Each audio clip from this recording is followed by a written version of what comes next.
So, galing sa formula natin kanina na moment of force about B. So, negative siya kasi nga 'di ba yung Fx natin is mag-create siya ng clockwise, therefore negative.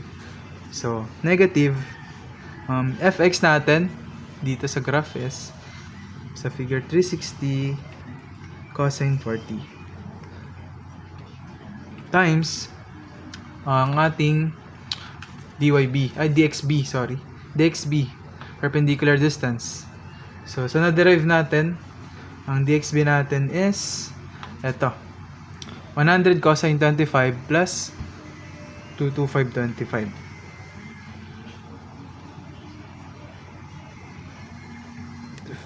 Plus 225 sine 25.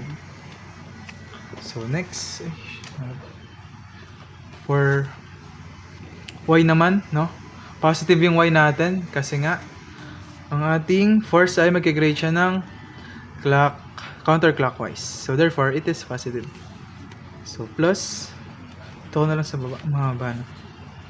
Ang ating Fy ay 360 sine 40. 360 sine 40. Sine 40 times sa ating dyb na na-derive natin kanina, which is eto, 225 minus 100 tangent 25. So 25 cosine 25. Cosine 25. Hintindihan mo ba yung sulat ko? Hintindihan mo yan. So, pwede natin siya simplify. Tinip natin siya sa calcu. This will give us type ko lang, wait. So, after typing sa calcu, I get negative 13808.98709. So, tingnan natin kung pareho. So, pareho naman siya sa notes ko. Actually, magkaiba to ng method. No, ako dyan, Pythagorean. Pero that's fine. Pareho lang din yung nakuha kong answer. And then, ang unit pala, Newton, millimeter. So, nasa sayo if convert mo pa into meters, no, para mas maiksi. Kasi pag meter siya, ganito lang naman. Magiging negative 313.808.987. Ay, sorry, ba't nag-double point ako?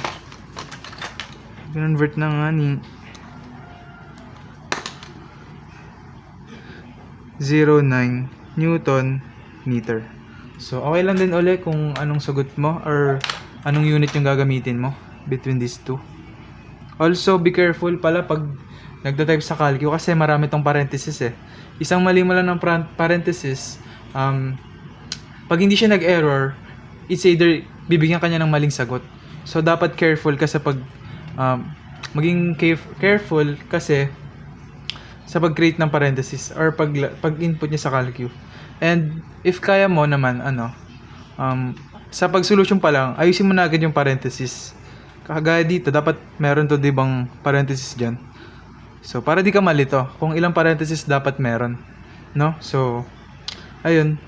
I think that's it for number 3. And thanks.